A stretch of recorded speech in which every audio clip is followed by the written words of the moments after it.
Hey, Vinny Melkus here, Ronin Fishing. I'm going to talk to you about a bait that's kind of flown under the radar. And I even forgot about it until like the last 30 minutes at Wright Patman and then day 3, and it saved my bacon. I had to go behind a bunch of guys and I used it as a flipping bait. And this thing is earned its spot on my deck whenever there's a flipping bite or there's big fish, shallow water, and even sometimes deep water. But I can't believe I forgot about it and I got it. But it's the Sanshouo, which is Japanese for salamander. It's made by Gary Yamamoto, the guys that make the Cinco, and great double tail grubs, great line of products. But here it is right here. So this is the Sanshouo, or I call it the, what do I call it? Like the sashimi, that's what I like to call it, because it shimmies, man. And then depending on how you rig this thing, you can get different actions out of it. But that tail right there is what's unique about this. Well, one, it's got a flat body, and the appendages, a lot of creature baits have appendages, and there are some that have this kind of flat body. But this spade tail, which is a couple Gary Yamamoto baits that have a similar tail, gives us a unique action under the water. And depending on how you rig it, you can utilize that action to draw strikes even behind people like I was doing. One of the things you see, this bait does have, it's like every other Gary Yamamoto, it's very salt dense. It's a very heavy bait. Like it is heavy in the hand. You can even see how it weighs down over my thumb here. But that also gives it a little bit of shimmy action depending on how you rig it. And I think the fish actually bite in. I had a number of fishes grabbing there, holding, going off, and then I'd pull up and there they were. But I'll give you a couple ways how I rig this thing. One, I'll tell you this, it's 5 inches long, and usually like a 3/0 hook is a good hook. It goes, it reaches down to this little beginning of the tail, the spade tail. And that's kind of where you want that hook to punch it out, because it's really tough to rig it any other way if you get further back into the meat there. But right where that spade, that tail starts coming out, you want that hook there. So about a 3/0 hook is usually good for this. And I rig it a couple different ways. Now, I know you can rig it Texas rig. I know you can throw it on a chatterbait, because the people are starting to talk about that. The people that actually use this bait.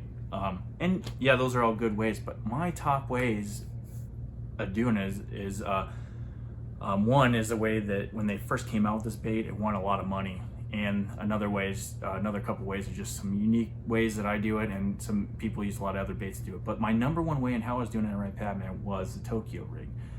And anytime I'm flipping from now on, I'm going to have one of these babies on. Or anytime I had a Tokyo rig, I always think about this bait.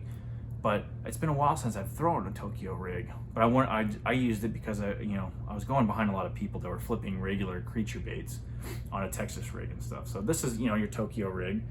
This is a VMC with 3/0, and you see how that 3/0 hook just kind of sits there perfectly. And usually when I have it there, this one's been used, but I just move that thing up and I give it a little up and tuck there to make it weedless.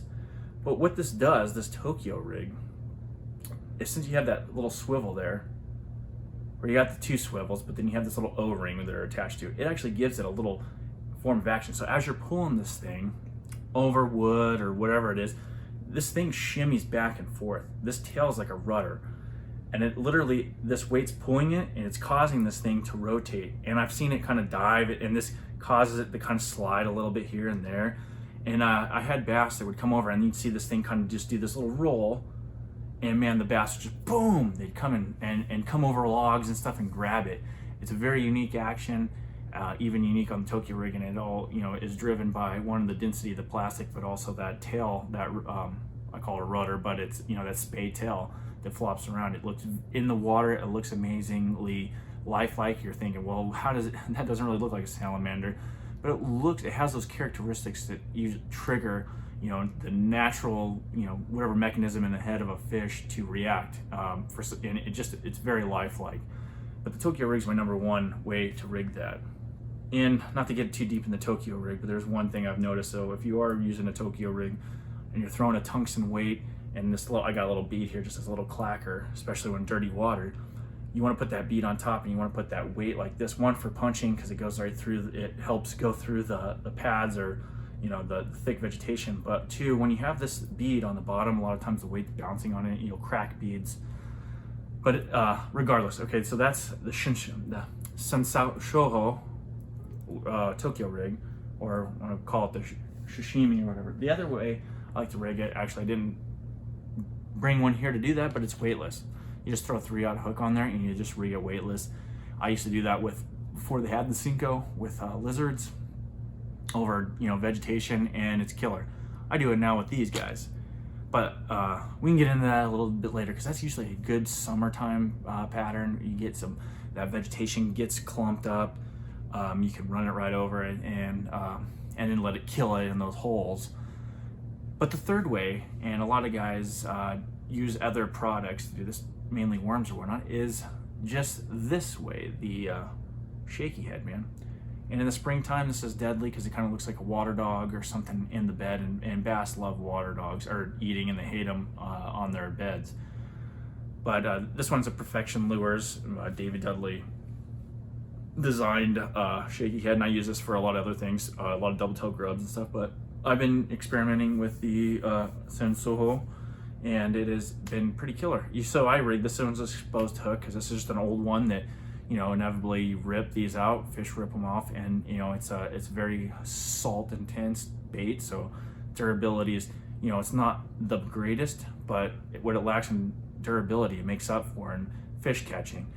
But if you have a bunch of these and you just keep them, you can throw them on like this, or you can rig it more weedless, but the exposed hook is good too.